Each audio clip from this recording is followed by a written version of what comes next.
After 2 years balik sa KBL Dunk Contest si Renz Abando. Makuha niya kaya uli ang corona.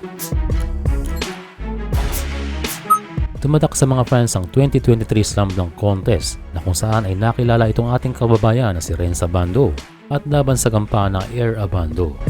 Ngayong 2025 bago pa man bumalik sa KBL itong si Lakay, sinabi nito na siya ay meron pang ibubuga pagdating sa lundagan.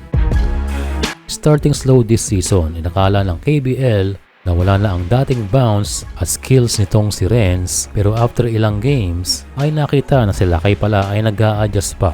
And after muling maka-adjust ay nakita na ng anyang JKJ Red Boosters ang pagbabalik ng laro ni Abando at naging daan ito sa sunod-sunod na panalo, and currently sila ay number 2 ngayon sa standings. Itong mga nakaraan ay panay ang dunk nitong si Renz at nagawa niya pa yung almost no effort dunk katulad noong sa FIBA World Cup 2023 kontra sa China.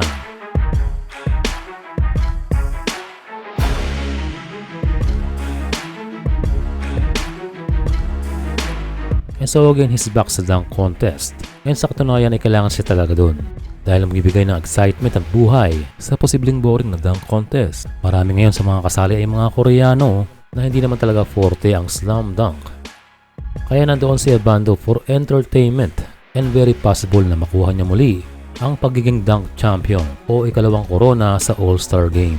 Again, mga Koreano ang kaharap ni Abando. Dahil sa balita, ang dunk contest ngayon ay merong dalawang kategory. Ito yung domestic na pwede si Lakay at meron din foreign category. And so mas pinaganda ngayon dahil lalabas talaga ang magaling sa domestic at hindi na masusulot ang corona ng mga foreigner.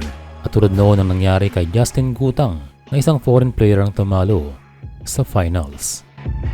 Ayon naman sa Korean vlogger na si BKPD, kung sakaling manatili sa top spot ang LG Sakers ngayong season, malaking tsansa na maging MVP itong si Carl Tamayo. Kung sakala i-deserve naman itong ating kababayan, kung noong last season siya ay nasa best 5, winning the MVP is a big achievement para sa Gilas forward. Sa kasalukuyan, Tamayo is averaging 17 points, 6.1 rebounds at 2.8 assists. Maaaring sapat na yan para makuha ang MVP. Patagan kailangan nila makuha ang top spot at the same time ay makuha niya rin ang boto ng media. Patagan kung top spot ang pag-uusapan ay malaking balakid sa kanila ang kupunan nila Renz Abando na siso battle sa top spot sa KBL standings. Sa walang banday eligible pa rin si Kevin Kembao para sa Rookie of the Year, pero sa mga balita ay hindi expected na makukuha ni KQ ang Rookie of the Year na huling nakuha ni Ronjay Abarrientos na nasa Hinebra na ngayon.